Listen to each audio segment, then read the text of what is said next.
अस्सलाम वालेकुम। लेवल ई। आज का हमारा उन्वान है कहानी नवीसी, जो कि नर्दबान के सफ़ा नंबर 26 पे है। कहानी नवीसी बेटा क्या होता है? एक कहानी लिखना।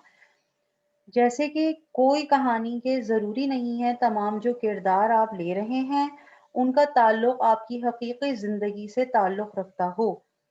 कहानी जो होती है वो अमूमन आपके इर्द-गिर्द जो लोगों के मुताल्लिक़ बातें हैं उन्हीं को देखते हुए मफ़रूज़ात का इस्तेमाल करते हुए किसी भी किस्म की कहानी आप बना सकते हैं।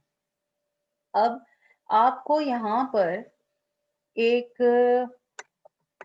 ये देखें, आपको यहाँ से दर्जे बाला खाके की मदद से कहानी को मुकम्मल करना है।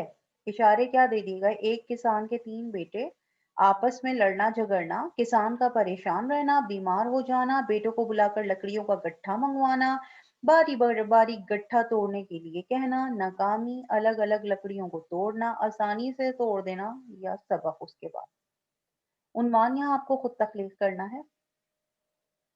क्या दे दिया? एक किसान जो है उसके अच्छा, कहानी शुरू कहाँ से होगी? एक दफा का जिक्र है, एक गांव में किसान अपने 3 बेटों के साथ रहा करता था। उसके बेटे आपस में हर वक्त लड़ते झगड़ते रहते थे।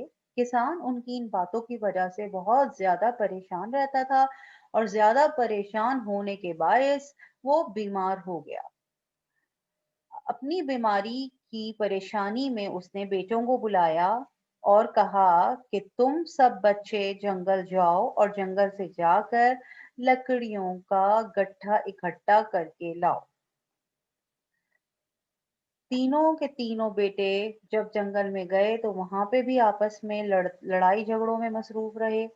कोई कहता मैंने ज्यादा लकड़ियां जमा की, दूसरा कहता मैंने ज्यादा जमा की। गर्ज ये कि लड़ने की आदत की वजह से वहां से भी लड़ते झगड़ते लकड़ियां जमा कर घर लेकर आए।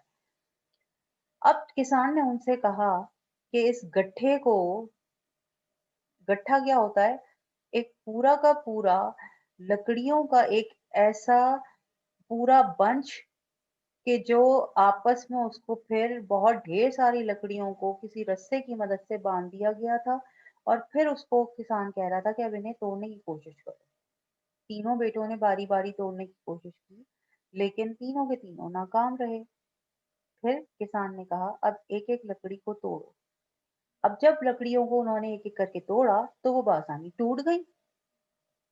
अब किसान ने कहा कि देखो, ये मैं तुमको बात समझाना चाहता हूँ कि जब तुम लोग भी इसी तरीके से आपस में मिलजुल कर रहोगी, कोई तुम्हारे दरमियान झगड़ा फसाद नहीं करवा सकेगा और तुम्हारे दरमियान किसी किस्म की नाचाकी ना इत्तेफाकी नहीं करवा सकेगा। लेकिन अगर इसी तरह लड़ते झगड़ते रहे, आपस में तुम तीनों में इत्तेफाक ना हुआ, तो कोई भी तुम लोगों को आसानी से अलग अलग करके तीनों को अपनी अपनी जगह पर बहुत आसानी से नुकसान पहुंचा सकता है।